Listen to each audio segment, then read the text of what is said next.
Habis coblosan itu kan Bunda itu kan pergi ya. Ini tetangga Bunda itu mengatakan, "Alhamdulillah Bu, di perumahan Kopian Barat Pak Prabowo itu menang mutlak." Nah, tolong untuk teman-teman di tempat kalian yang menang itu siapa ya? Nanti tolong ditulis di kolom komentar.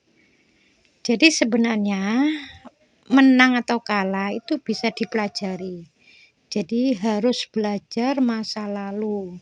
Ini untuk capres dan cawapres itu hendaknya sebelum debat capres itu harus belajar masa lalu. Penyebab nggak berhasil jadi nggak kepilih, nggak berhasil jadi presiden itu apa penyebabnya? Kalau gagal penyebabnya apa? Kalau berhasil penyebabnya apa? Nah ini ada yang tanya, Bunda suara Ganjar itu kok sangat buncit ya?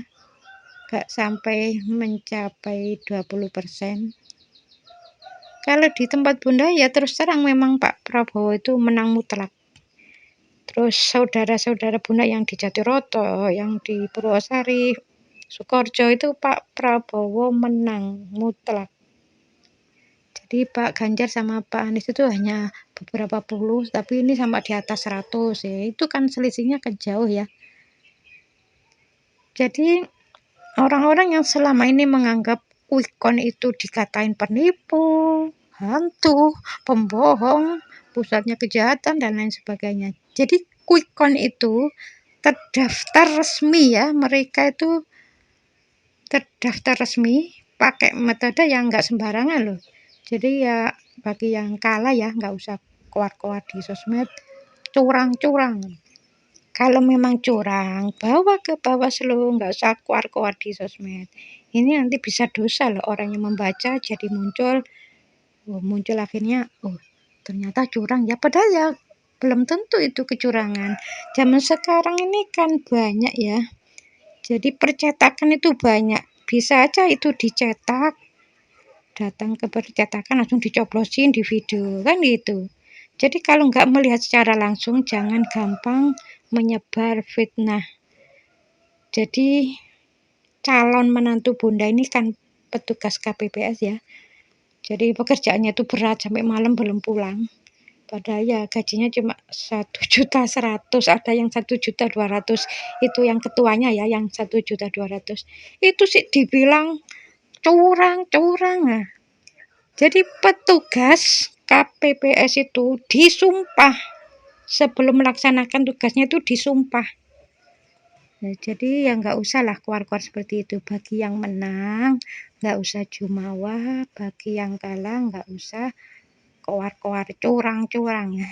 Bagi yang kalah nggak usah baper ya. Jadi kalau 02 menang itu bukan presidennya 02 saja, tapi presidennya seluruh rakyat Indonesia.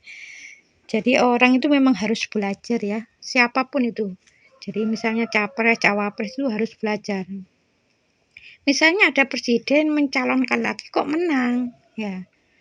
Mereka harus memahami pola di Indonesia ini.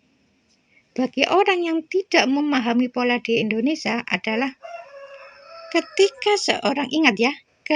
seorang presiden terpilih sekali, kecenderungan terpilih kedua itu akan tinggi kalau memang memuaskan masyarakat. Ingat ya, memuaskan.